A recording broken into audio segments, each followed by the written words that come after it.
Loaded, set, ready for racing.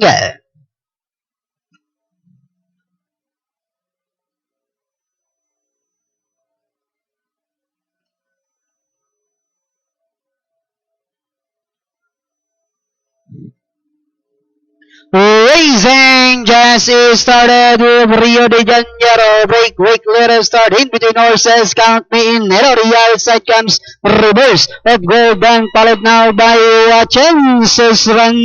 The next online, Joan of Arc Fighter in the wind comes next. Amazing Cut Racing, third last, second last, Mighty Maton, while Babes Magic is the only trailer by about 12 lengths of Dalido Racing down the backstretch with the quick is striding Reverse of Gold on its favorite position as the pace setter, enjoying a 2 lengths lead. Chances Run now moving upon the outside. Donner inside is Count Me In.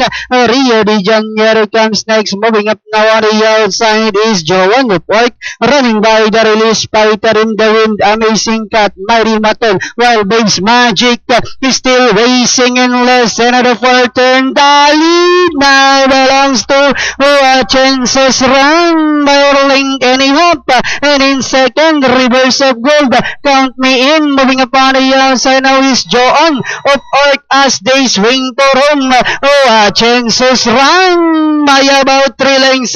Reverse of Gold remains in second. Count Me In, Joan of Arc last 75 meters. It's all Chances Run, and finally Jackie Jamal Lazaro once again, this time on Chances Run. The second, Reverse of Gold, Joan of Arc, Count Me In.